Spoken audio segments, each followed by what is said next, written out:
Good morning friends. Today we are taking an important topic of economics, that is classical theory of employment.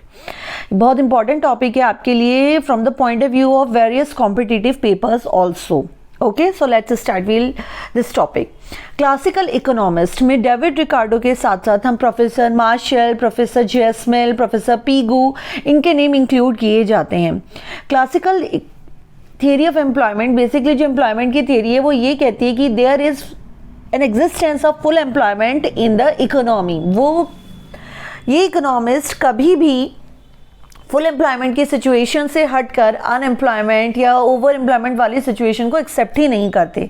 वो ये कहते हैं कि market में, economy में हमेशा एक फुल एम्प्लॉयमेंट की सिचुएशन बनी रहती है. इन केस किसी भी रीज़न की वजह से अगर इकोनॉमी में फुल एम्प्लॉयमेंट की सिचुएशन हटती है तो वो सिर्फ शॉर्ट रन में होगी. लॉन्ग रन में इक्विलिब्रियम क्रिएट हो जाएगा और वो फिर से फुल एम्प्लॉयमेंट को रीच कर लेगा. फुल एम्प्लॉयमेंट क्या होता है?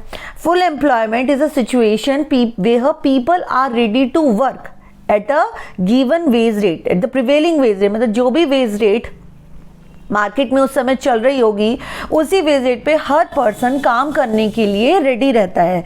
तो ऐसे सिचुएशन में कंपनीज किसी भी लेबर्स को हायर कर सकती हैं. सारे ही लेबरर्स इक्विवेलेंट होंगे एफिशिएंसी में भी. Homogeneous, labour is homogeneous, this is an important assumption. Labour is homogeneous मतलब उनकी स्किल, उनकी पावर, हर सब कुछ सेम होगी और कंपनी उन्हें हायर कर सकती है और वर्कर्स के पास भी एक गिवन वेज रेट रहता है. ये नहीं कि हर कंपनी, हर फर्म अलग अलग वेज रेट डिफाइन कर रही है कि मैं 100 रुपये पर डे का दे रहा हूँ, मैं 200 रुपीज़ पर डे का दे रहा हूँ. नहीं, ऐसा नहीं होता है. एक प्रिवेलिंग वेज रेट दी जाती है, उसी वेज रेट पर वर्कर्स रेडी टू वर्क होते हैं. Workers are ready to work at that given rate और कंपनीज भी उस वेज रेट को मैनिपुलेट नहीं कर सकती. ऐसी कंडीशन में फुल एम्प्लॉयमेंट हमेशा बना रहेगा. सेकेंड पॉइंट क्लासिकल इकोनॉमिस्ट ने जो कहा है, जो बहुत इंपॉर्टेंट है, दैट इज लॉन्ग रन में ये प्रिवेलिंग रहते हैं. ये शॉर्ट रन की कभी बात ही नहीं करते. They always deal in long run. Okay, next point जो क्लासिकल थियरी ऑफ एम्प्लॉयमेंट की है, that is your demand and supply of labour. They are saying that supply of labour क्या होता है? मार्केट में जितना भी लेबर अवेलेबल है, जो काम कर सकते हैं, जो काम नहीं कर रहे हैं, जो काम कर रहे हैं, all things are goes under the section of supply of labour. Second thing is demand of labour, कि कितना फर्म डिमांड कर रही है प्रोडक्शन के लिए, कितना डिमांड करती है. वो दोनों ही चीज़ इक्वल होती हैं. जितना मार्केट में सप्लाई ऑफ लेबर है उतना ही मार्केट में डिमांड है. तो supply is equals to the demand of labour. Classical theory of employment ये कहती है. Now we are going to the section of what are the assumptions of classical theory of employment. अब assumptions, first assumption है कि there is normal situation of full employment without inflation. ये तो हमने पढ़ लिया कि फुल एम्प्लॉयमेंट की सिचुएशन होती है, but without inflation means, inflation कहते हैं when there is an rapid increase in the quantity of money then output. मतलब मॉनेटरी में मनी की वैल्यू में बहुत तेज़ी से इंक्रीज हो रही है लेकिन आउटपुट में इतना इंक्रीज नहीं हो रही. तो ये सिचुएशन क्लासिकल इकोनॉमिस्ट ने एक्सेप्ट ही नहीं करी.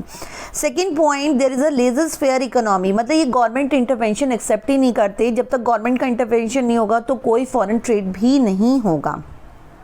Third point is there is perfect competition. Perfect competition कौन सा मार्केट होता है?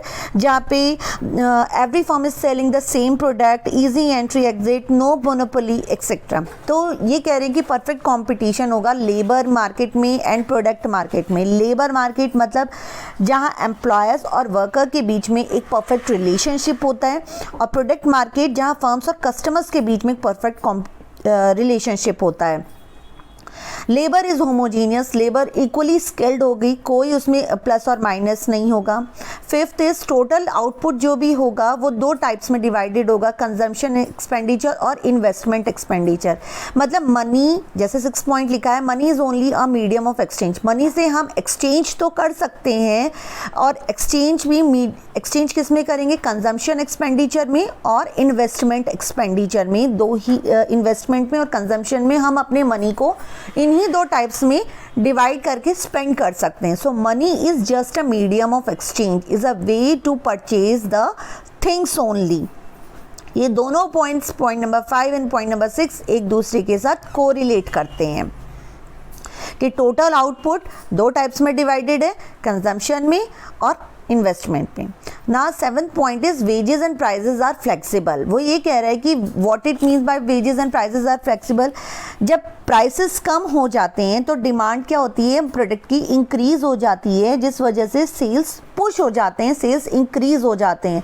जब सेल्स इंक्रीज हो जाएंगे तो एम्प्लॉयमेंट की नीड पड़ने लगती है, क्योंकि उन्हें ज़्यादा प्रोडक्शन की नीड पड़ेगी। तो जब ज़्यादा प्रोडक्शन करेगी कंपनी तो उसके लिए उन्हें ज़्यादा लेबर की नीड पड़ेगी। तो wages and prices are flexible.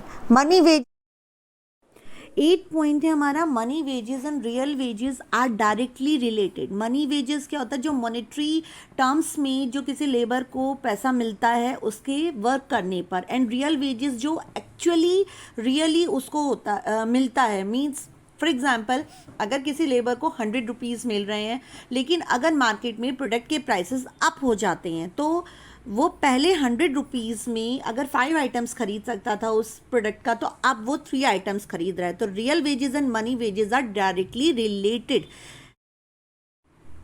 और ये रिलेशनशिप प्रोपोर्शनल होता है। मींस अगर प्राइसेस गिर रहे हैं तो it reduces the money wage, तो रियल वेजेस भी हमारी रिड्यूस हो जाएगी। ये टॉपिक हम वेज प्राइस फ्लेक्सिबिलिटी में ज़रूर स्टडी करेंगे। 9th point is capital stock और टेक्नोलॉजिकल लेवल। जो टेक्नोलॉजिकल नॉलेज है वो शॉर्ट रन में हमें प्रोवाइडेड रहती है, क्योंकि शॉर्ट रन में ना तो हम कैपिटल स्टॉक चेंज कर सकते हैं ना टेक्नोलॉजी लेवल चेंज कर सकते हैं। So in today's session we will study about the assumptions, what is the classical theory of employment. Okay, classical theory of employment यहीं तक लिमिट नहीं करती है, बट इसके कुछ पिलर्स हैं जिनके ऊपर ये theory डिपेंड करती है, like the Say's law of market, wage and price flexibility, besides output and price कैसे डिटरमाइन किया जाता है, real wages and monetary wages का प्राइस से क्या रिलेशनशिप है। These all the points upon which classical theory of employment depends. So in next session we will discuss all these points. Besides, we also learn what are the criticism that is given by Professor Keynes against the classical theory of employment. Okay, so please like, share and comment my channel. Thank you.